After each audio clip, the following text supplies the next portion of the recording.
오늘 우리에게 주시는 하나님의 말씀을 같이 보겠습니다. 신약 성경 요한복음 1장 19절부터 34절까지 말씀이 되겠습니다. 요한복음 1장 19절부터 34절까지 말씀입니다. 찾으신 줄 알고 우리 한 절씩 교독하겠습니다. 제가 먼저 읽겠습니다. 유대인들이 예루살렘에서 제사장들과 레위인들을 요한에게 보내어 내가 누구냐 물을 때 요한의 증언이 이러하니라. 요한이 드러내어 말하고 숨기지 아니하니 드러내어 하는 나는 그리스도가 아니라 하는데 또 묻되 그러면 누구냐 내가 엘리야냐 이르되 나는 아니라 또 묻되 내가 그 선지자냐 대답하되 아니라 또 말하되 누구냐 우리를 보낸 이들에게 대답하니라 너는 내게 대하여 무엇이라 하느냐 이르되 나는 선지자 이사야의 말과 같이 주의 길을 곱게 하라고 광야에서 외치는 자의 소리라 하니라. 그들은 바리새인들이 보낸 자라. 또 물어 이르되 내가 만일 그리스도도 아니요 엘리야도 아니요 그 선지자도 아닐진데 어찌하여 세례를 베푸느냐. 요한이 대답하되 나는 물로 세례를 베풀거니와 너희가 알지 못하는 한 사람이 있었으니 곧 내 뒤에 오시는 그이라. 나는 그의 신발끈을 풀기도 감당하지 못하겠노라 하더라. 이 너희는 세례 베푸는 곳 요단강에서 일어난 일입니다. 이튿날 요한이 예수께서 자기에게 나오심을 보고 이르되 보라 세상 죄를 지고 가는 하나님의 어린 양이로다. 내가 전에 말하기를 내 뒤에 오는 사람이 있는데 나보다 앞선 것은 그가 나보다 먼저 계시니라 한 것이 이 사람을 가리킴이라. 나도 그를 알지 못하였으나 내가 와서 물로 세례를 베푸는 것은 그를 이스라엘에 나타내려 함이라 하니라. 요한이 또 어쩌나 이르되 내가 몸에 성령이 이르기 같이 너로부터 와서 그의 몸을 머물렀더라. 나도 그를 알지 못하였으나 나를 보내어 물로 세례를 베풀라 하신 그이가 나에게 말씀하시되 성령이 내려서 누구 위에든지 머무는 것을 보거든 그가 곧 성령으로 세례를 베푸는 이인 줄 알라 하셨기에 내가 보고 그가 하나님의 아들이심을 증언하였노라 하니라. 아멘. 예, 오늘 말씀은 내가 있어야 할 자리라고 하는 제목으로 말씀을 나누도록 하겠습니다. 여러분 좋아하는 시인들이 있으실 텐데요. 저는 예전에 윤동주 시인의 그 시들을 보면서 참 많이 감동을 받았습니다. 청소년 시절 중고등학교 때 그 시를 학교에서 이제 배우신 분들, 읽으신 분들도 있을 겁니다. 근데 윤동주 시인의 시 중에 잘 안 알려진 시인데요. 쉽게 쓰여진 시라고 하는 제목이 있습니다. 제가 잠깐 읽어드릴게요. 창밖에 밤비가 속살거려 육첩방은 남의 나라. 시인이란 슬픈 천명인 줄 알면서도 한 줄 시를 적어볼까. 땀내와 사랑내 포근이 풍긴 보내주신 학비 봉투를 받아 대학 노트를 끼고 늙은 교수의 강의를 들으러 간다. 생각해보면 어릴 때 동무들 하나 둘 죄다 잃어버리고 나는 무얼 바라. 나는 다만 홀로 침전하는 것인가. 인생은 살기 어렵다는데 시가 이렇게 쉽게 쓰여지는 것은 부끄러운 일이다. 육첩방은 남의 나라. 창밖에 밤비가 속살거리는데 등불처럼 어둠을 조금 내몰고 시대처럼 올 아침을 기다리는 최후의 나. 나는 나에게 작은 손을 내밀어 눈물과 위안으로 잡는 최초의 악수. 네, 이거 학교 책에 기록한 게 아니라서 해석하거나 굳이 이러지는 않아도 될 것 같습니다. 아마 여기 보면 참 시인의 고뇌가 느껴지고 있습니다. 부끄럽지만 마음속에 무엇인가 이 시대의 여명을 바라보면서 결단하는 것을 보게 되죠. 비록 자신이 지금 어떤 연약한 처지에 있지만 그것으로 끝나고 있지는 않는 그런 어떻게 보면 담대한 용기를 느낄 수가 있습니다. 여러분들은 언제 부끄러움을 느끼십니까? 언제 부끄러움을 느끼시나요? 사람마다 다를 수가 있겠죠. 되게 하지 말아야 될 일을 했는데 들켰을 때 부끄러움을 느끼는 것을 우리가 보게 됩니다. 그런데 윤동주 시인의 부끄러움은 다르죠. 윤동주 시인의 부끄러움은 해야 할 일을 하지 않아서 오는 부끄러움이다, 이렇게 이야기할 수가 있습니다. 해야 할 마땅히 일들인데 하지 않았을 때 혹시 우리들은 부끄러움을 느끼고 있습니까? 일본에 정복되어 북동당하는 고국 식민자에 있었던 그 암울한 현실을 위해서 무언가를 내가 더하지 못하고 있는 그 부끄러움을 느꼈던 것이죠. 정말 불의로 인해서 고통을 당하는 민족을 보면서 그 현실 속에서 자기는 과연 무엇을 해야 될지 고민하면서 고백하고 있는 것입니다. 때로는 큰 문제들 앞에 우리는 뭘 해야 될지 명확한 대답을 얻지 못할 때가 있습니다. 어떻게 보면 고민하는 그 자체가 우리들에게는 참 중요한 하나의 삶의 바른 방향을 걸어가기 위한 전 단계라는 것을 생각하게 됩니다. 어떤 분들은 부끄러운 짓을 하면서도 전혀 부끄러워하지 않는 그런 파렴치한 사람들도 있죠. 예전에는 일제시대 때는 나라를 팔아버리는 사람들이 있었습니다. 그러나 양심이 살아있고 바른 삶을 위해서 고민하는 사람들이 있다면 그 사람 개인의 삶도 또 그가 속한 공동체에도 희망이 있다라는 생각이 듭니다. 어떻게 보면 우리가 이 세상에 살아가면서 세상은 늘 죄와 싸우게 되죠. 불의한 일들이 있게 됩니다. 고통스러운 일이 있습니다. 그런데 그런 상황 속에서 우리가 고민하며 사는 것 자체가 사실 우리를 스트레스 받게 하는 것이 아니라 우리를 의미 있고 바른 인생으로 이끌어가는 것이라는 그러한 생각을 우리는 할 수 있습니다. 요한복음의 우리 첫 부분 지난 주일에 보면서 복음에 대해서 복음을 요약하고 우리의 삶의 처지 가운데도 불구하고 하나님이 어떤 은혜를 베푸셨는지를 우리는 요한복음 1장 앞부분의 말씀을 통해서 우리는 보았습니다. 예수님 우리를 구원하기 위해 이 세상에 오셨는데도 불구하고 예수님을 환영하지도 않고 믿지도 않았던 바로 그 땅의 사람들, 자신이 하나님의 백성이라고 하면서도 전혀 하나님의 백성답지 못한 그런 부끄러운 모습을 갖고 있는 그런 유대인들을 우리는 발견하게 됩니다. 근데 그에 비해서 그런 정말로 하나님의 사랑에 대해서 전혀 깨닫지도 못하고 도리어 여전히 반역하고 있는 그 사람들을 향해서도 하나님은 얼마나 놀라운 사랑을 베풀어 주셨습니까? 영접하는 사람들에게는, 예수님의 이름을 믿는 사람들에게는 하나님의 자녀가 되는 권세를 주셨다 말씀하고 있습니다. 하나님의 사랑은 이렇게 놀랍습니다.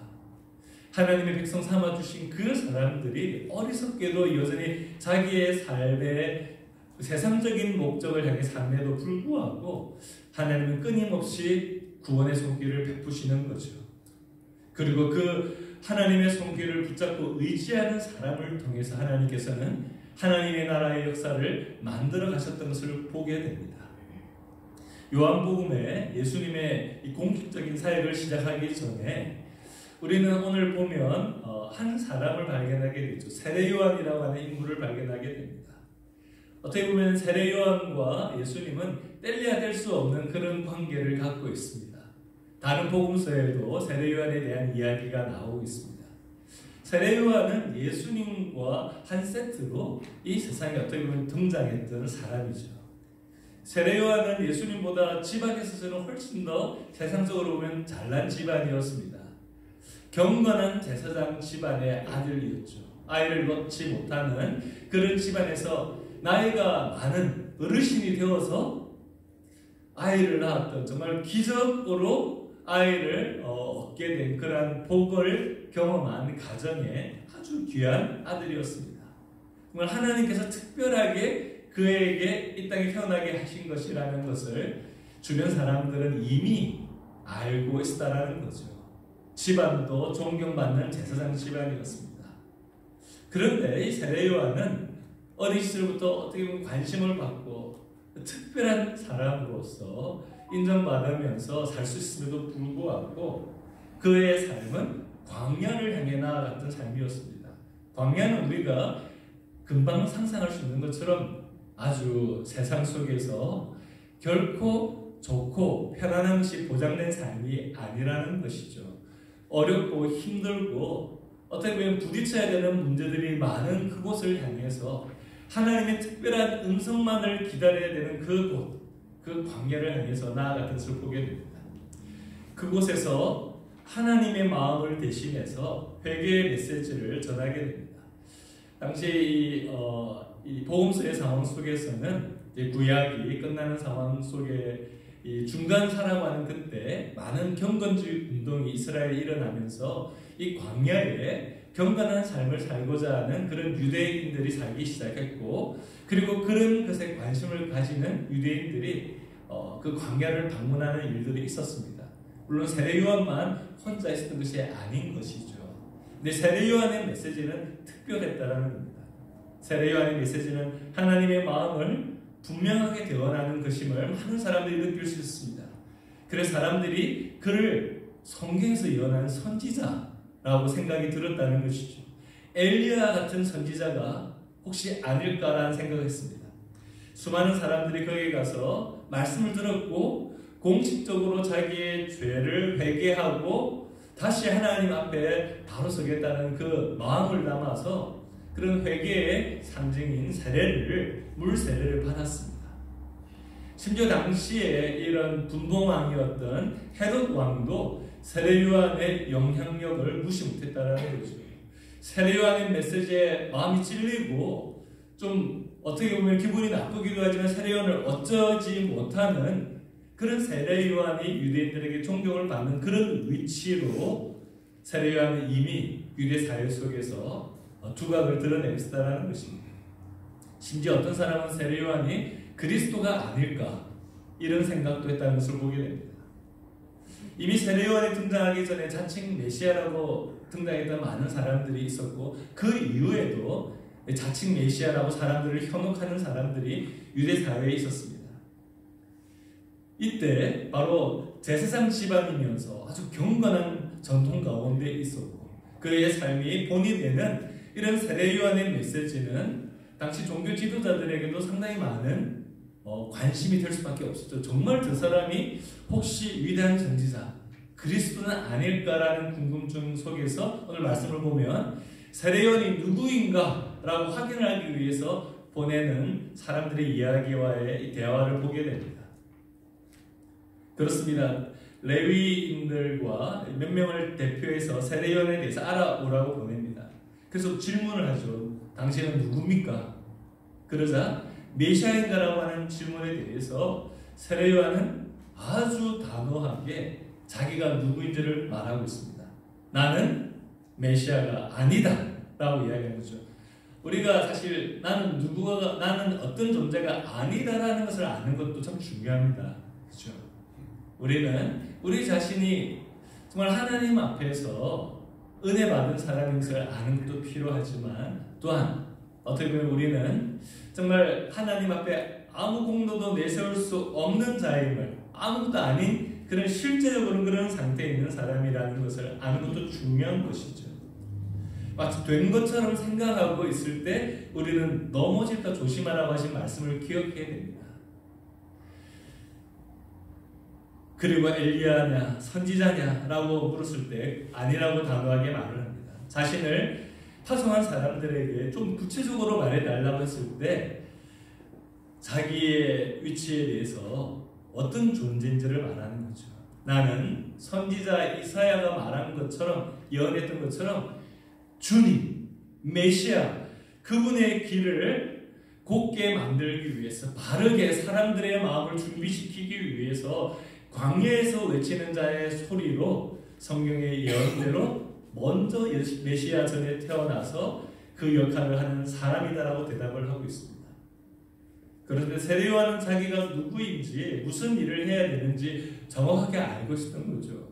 어떻게 보면 사람들에게 더 많은 대접을 받을 수 있는 그런 자리가 쉽게 그에게 주어질 수 있었지만, 그는 자기가 어떤 일을 해야 되는지 분명히 알았기 때문에 그 사명을 향해서 나아갔던 사람이라는 것입니다. 사람들의 인기를 끌고 국위 영화를 누리기 위한 그 일들을 하지 않았습니다.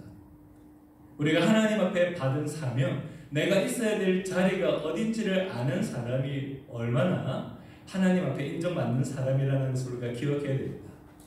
여자가 낳은 사람들 중에 이 사람보다 큰 사람이 없다라고 예수님이 인정할 정도로 자기가 하나님 앞에 어떤 존재인지, 내가 있어야 될 자리, 하나님 나를 인도하시는 그 삶의 자리가 어떤지를 우리가 알고 살아갈 때 세상의 유혹이나 도전이나 그런 어려움에 대해서도 우리는 넘어지지 않고, 때로 혹시 우리가 흔들릴지라도 다시 일어서서 하나님 앞에 설 수 있고, 주님께서 원하시는 삶을 향해서 계속해서 전진할 수 있다라고 믿습니다.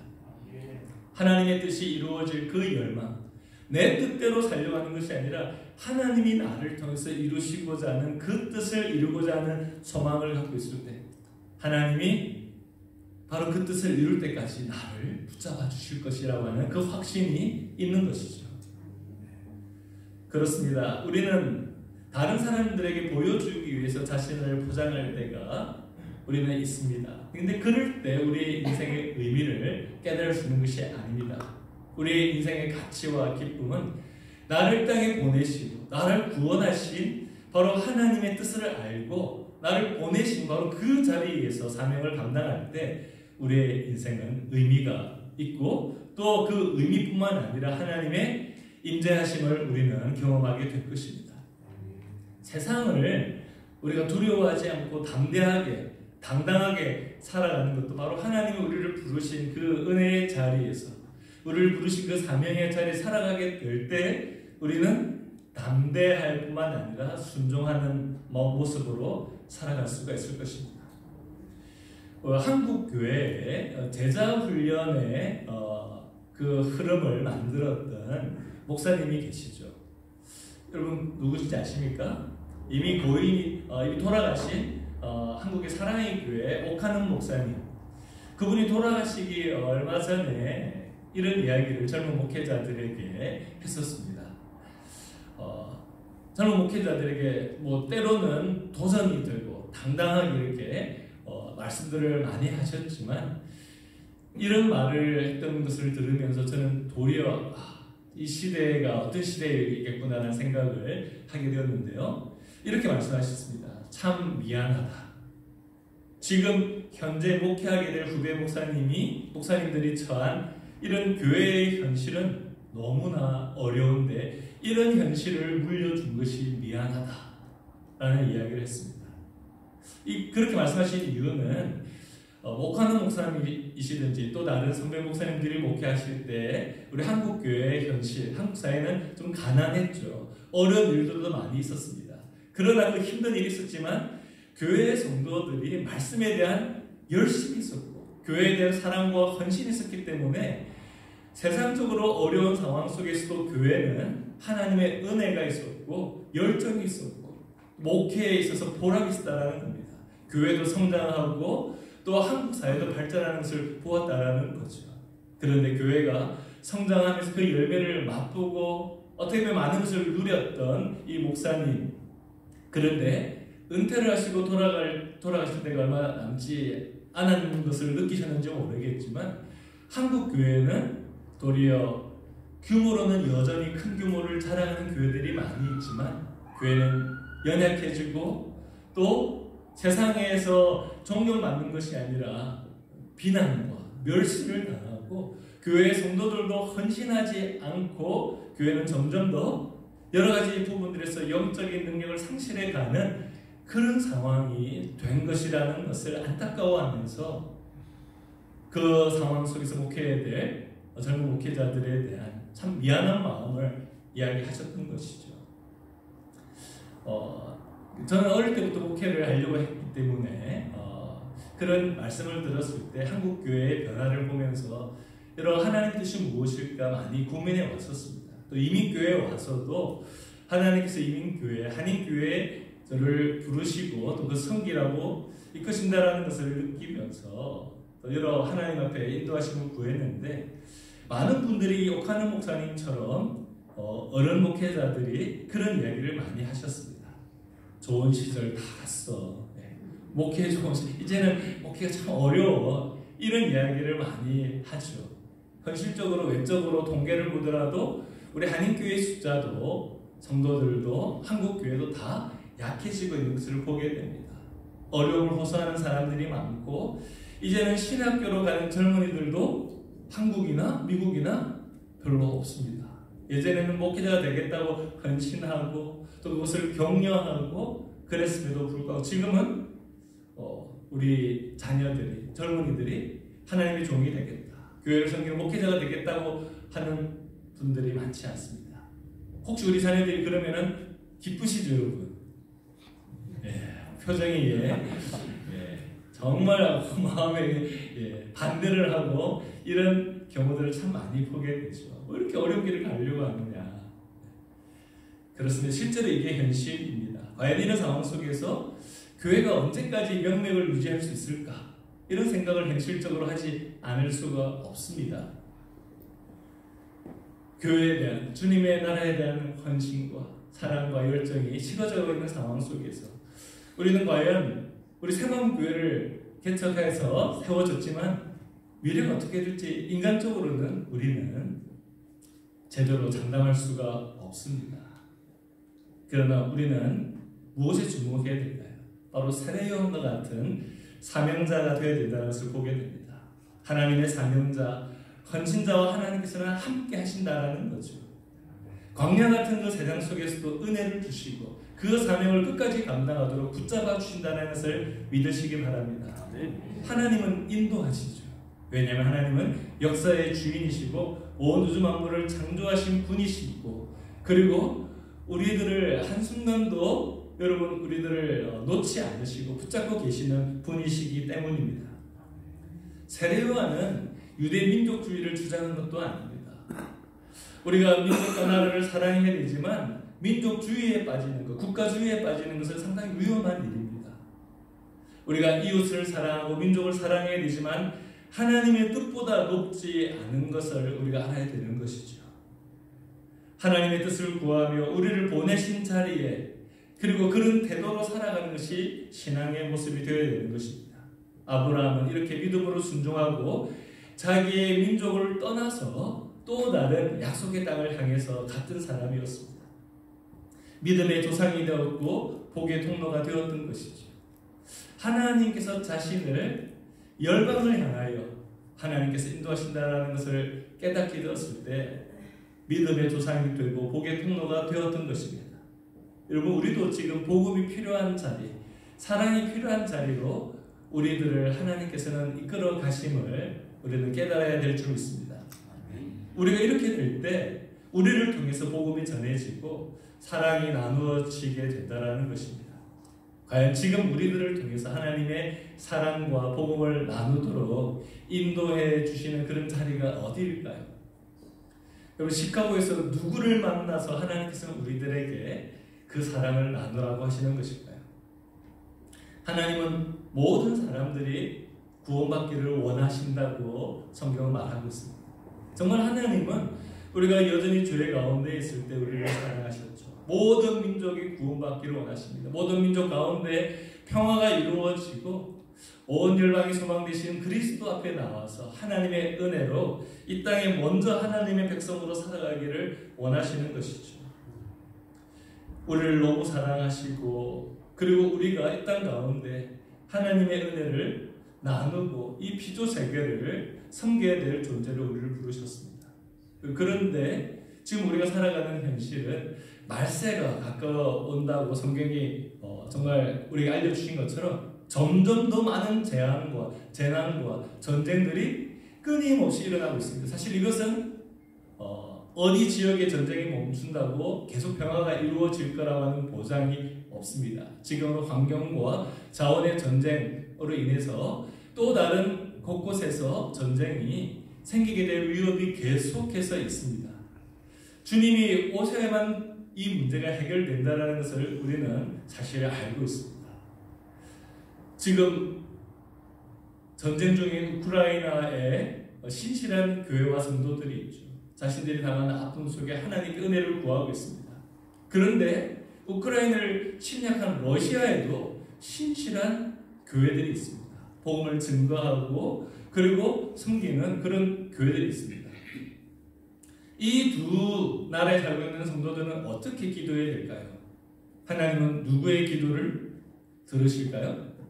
우리나라 이기게 해주세요. 우리나라 이렇게 그분들은 기도할까요? 물론 그렇게 기도하는 분들도 있을지 모르겠습니다.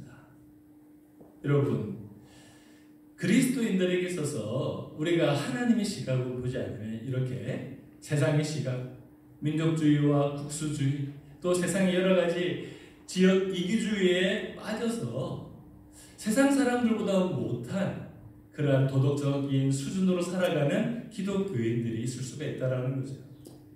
그리스도인들의 가치는 결국 우리와 함께 살아가는 이웃을 어떤 정도로 얼마나 많은 이웃들을 사랑하는가에 따라서 우리 그리스도인들이 정말 위대하신 하나님을 믿고 그리고 그분의 은혜 안에 살아가고 있는 사람인 것입니다.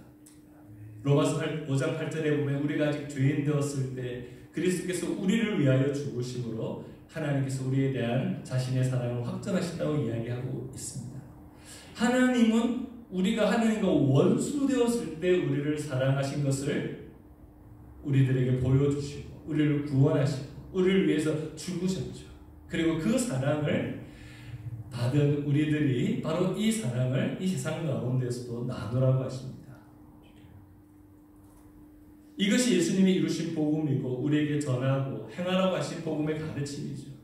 그래서 로마서 12장에 보면 17절부터 21절에 보면 이렇게 이야기하고 있습니다. 아무에게도 악으로 악을 갚지 말고 모든 사람 앞에서 선한 일을 도모하라.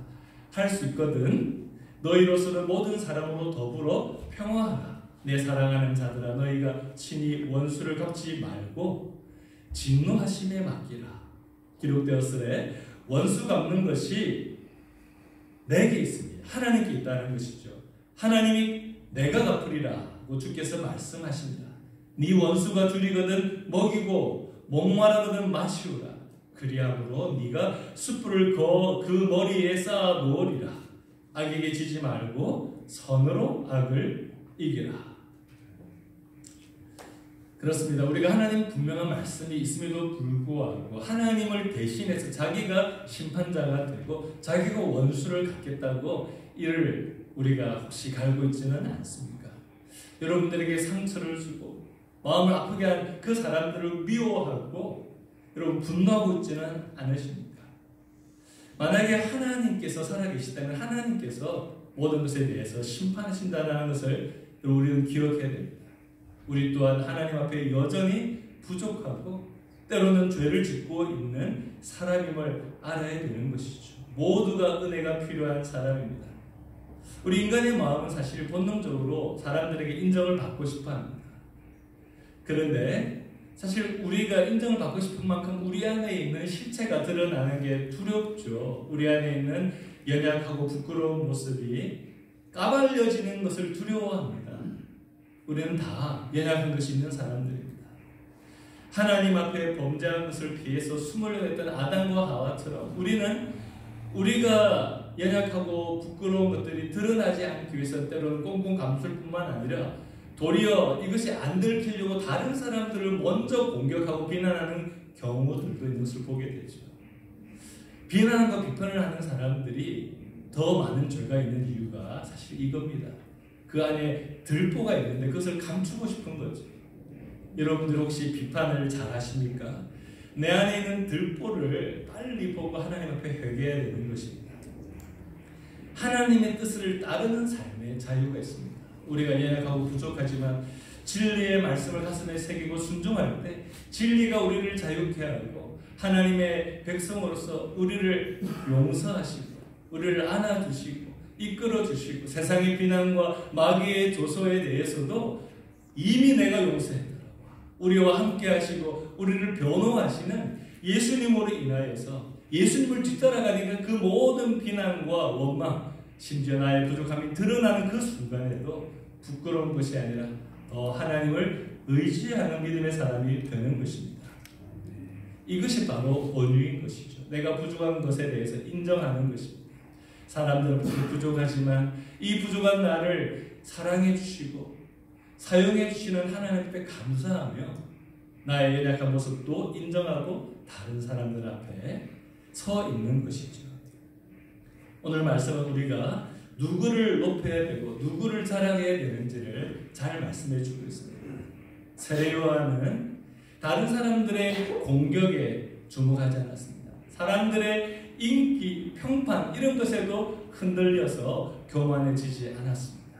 왜냐하면 그의 마음은 오직 하나님께서 자기에게 보내신 그 자리, 내가 있어야 될 바로 그곳에서 하나님 주신 마음으로 주님 주신 사명을 감당하고자 했기 때문에 사람들의 비난, 비판, 공격, 때로는 칭찬 이런 것에도 흔들리지 않았던 것입니다. 도리어 하나님께서 주신 그 말씀 따라 자기가 물로 세례를 지금 주고 있지만 나를 뒤이어서 위대하신 메시아 예수님이 오시게 될 때 성령과 불로 세례를 주실 분이 오실 것이다. 나를 보지 말고 내가 지금 증거하는 내 뒤에 오실 분을 주목하라고 오직 예수님께 메시아 그분께 주목하도록 그는 하고 있는 것입니다. 교회에 봉사를 하고 또 열심히 하시는 분들이 때로는 범하기 쉬운 죄죠. 우리 목회자들이 범하기 쉬운 죄입니다. 하나님 앞에 일을 감당하면서 사람들 앞에서 도리어 영광을 받고 인정을 받는 것을 즐기고 하나님께 돌려야 될 영광을 돌지 못하는 그런 실수를 하게 됩니다. 교만하게 될 때 넘어지게 된다는 것을 우리는 두려운 마음으로 알아야 되는 것이죠. 세례 요한은 끊임없이 하나님 앞에서 주님 앞에 서 있기로 결심했습니다. 주님이 오실 때 나는 그분의 신발끈도 제대로 묶고 풀 수도 없는 그런 미천한 존재라는 것을 인식하고 그러나 나를 주님의 길을 예비하도록 내가 아무 영광받지 못하지만 주님의 길을 위해서 내가 쓰임받는 그 자체로 감사했을 때 하나님이 그를 높여주셨다는 것을 보게 됩니다. 바로 그에게 하나님께서 메시아가 어떤 분인지를 누구보다 먼저 깨닫게 하시고 세상 죄를 지고 가는 어린 양 그 예수 그리스도를 보게 하시고 깨닫게 해주시고 성부성자 성령 그분들이 성부성자 성령 하나님 함께 하시는 그 순간 성령이 비둘기처럼 임하게 되는 그 놀라운 순간을 영적으로 보게 되는 복을 세례 요한은 보게 된 것이죠. 성령이 비둘기같이 임하게 되는 것을 보게 될 때 그가 바로 구속사역을 위해서 부름받은 메시아임을 알라고 하는 그 하나님의 말씀을 그는 체험하게 되었던 것입니다. 여러분 하나님이 일하심을 보기를 원하십니까? 하나님의 영광이 우리의 인생 가운데 임하고 나타나기를 원하십니까? 새마음 교회가 주님의 귀한 일들에 쓰임받기를 원하십니까? 그렇다면 우리가 하나님께서 기뻐하시는 그 일에 우리는 세례 요한처럼 주님의 일을 위해서 우리는 길을 만들고 섬기고 우리는 높아지지 않을지라도 오직 주님만 높아진다면 이것이 얼마나 큰 은혜인지를 알고 감사하며 기도하는 우리가 되기를 바랍니다. 말씀을 맺겠습니다. 우리의 삶에 그동안에도 아직까지도 우리가 부끄러워하고 숨기고 싶은 것들이 있고 우리의 마음속에 죄책감을 가지게 만드는 그런 것들이 있습니까? 사실 마귀는 우리에게 이런 죄책감 속에서 열등감 속에서 살아가기 끊임없이 만듭니다. 그러나 우리가 하나님의 뜻을 따르기로 소망할 때 이런 죄책감, 수치, 열등감, 절망 이 모든 것들을 친히 예수 그리스도의 십자가 부활의 능력이 이 모든 그늘을 어두움을 없애주실 것을 믿으시기 바랍니다. 비록 내가 연약하고 부족할지라도 고민하고 하나님의 은혜를 붙잡을 때 이 우리가 앞부분에 읽었던 윤동주의 시인처럼 우리 인생의 어둠이 여전히 남아있지만 주님께서 만드실 여명을 바라보며 마음속에 결단하고 하나님 앞에 주님이 나의 등불이 되시고 내 인생의 빛이 되셔서 우리를 이끌어 가신다라는 것을 믿음으로 고백하게 될 날이 우리의 인생 가운데 계속해서 있게 될 것임을 믿습니다. 주님이 오실 것입니다. 곧 오실 것입니다. 예수님이 곧 오기를 원하고 희망하고 사모하고 주님이 지금 우리와 함께 하시고 성령으로 함께 하시는 가운데 우리가 부족하지만 주님께 기도하고 맡길 때마다 우리를 붙잡아 주시는 그 은혜가 우리의 삶 속에도 있기를 바랍니다. 네. 사도 바울을 통해서 에베소 교회에게 우리가 하신 말씀 4장 1절부터 4절에 보면 이렇게 말씀하고 있습니다. 우리를 부르신 자리 그곳에서 어떤 태도로 살아야 되는지를 말씀하고 있습니다. 그러므로 주 안에서 갇힌 내가 너희를 권하노니 너희가 부르심을 받은 일에 합당하게 행하여 모든 겸손과 온유로 하고 오래 참음으로 사랑 가운데서 서로 용납하고 평안에 매는 줄로 성령이 하나 되게 하신 것을 힘써 지키라. 몸이 하나요 성령도 한 분이시니 이와 같이 너희가 부르심에서 한 소망 안에서 부르심을 받았느니라. 아멘. 우리는 이미 그리스도 안에 있는 자임을 기억하시기 바랍니다. 우리가 그리스도 안에 있어야 되는 것입니다. 우리는 그리스도 안에 한 몸, 한 지체가 되었다는 것을 기억하시기 바랍니다. 교회는 그래서 소중한 것이죠. 우리가 한 지체로 주님을 섬기기 때문인 것입니다. 교회가 없이, 비록 연약하고 부족하지만 교회가 없이 우리는 하나님의 뜻을 감당할 수가 없습니다. 우리는 누구와 함께 하는가에 따라서 우리의 삶은 달라지죠. 이미 우리와 함께 하시기로 결정하시고 우리를 부르시고 우리를 이끌어 가시는 예수님을 바라보시기 바랍니다. 그분을 바라보고 그분 앞에 겸손히 오늘 말씀처럼 세례 요한처럼 사도 바울처럼 우리를 부르신 그 자리에서 합당하게 행하기 위하여 기도할 때 우리를 너무나 사랑하시고 우리의 연약함도 전혀 아무 문제가 되지 아니하시고 믿음으로 나온 우리들을 언제나 환영하시고 은혜로 새롭게 하시는 그 주님으로 말미암아 우리 모든 새마음교회 성도들의 삶이 복되고 하나님께 설 때까지 인정받고 칭찬받고 쓰임받는 저와 여러분들 그리고 우리의 모든 가정이 되시기를 주님 이름으로 축복합니다. 네. 기도하겠습니다. 우리 기도할 때 하나님 앞에 사람이 인정해줘야만 뭔가를 하려고 했고 그것 때문에 혹시 기분 나빠하거나 슬퍼하거나 낙심하거나 외로워하는 마음이 있다면 사람 의지에 했던 그 모습을 회개하기를 원합니다. 하나님 바라보고 이미 우리를 부르셔서 고귀한 삶의 자리로 우리를 인도해 주시고 하나님께서 우리가 순종하려고 하면 너무나 귀한 사명들을 맡겨주신 것을 보여주시는데 내 욕심 채우려고 하고 내 편안한 대로 살려고 했던 그것 때문에 하나님이 주신 사명조차도 발견하지 못하고 살고 있었던 우리의 모습이 있다면 이 시간에 회개하고 하나님 앞에 하나님 내가 있어야 될 자리 그곳에 있게 해주십시오. 주님 우리를 교회로 부르셔서 머리 대신 주님을 사랑하고 섬기며 함께 자라가라고 하신 그 은혜를 기억하고 우리가 빛으로 소금으로 이웃을 세상을 섬기는 교회로 복음으로 나아가는 교회가 되게 해주시도록 우리 시간 자신과 가정과 교회를 위해서 우리 짧게 한번 기도하도록 하겠습니다.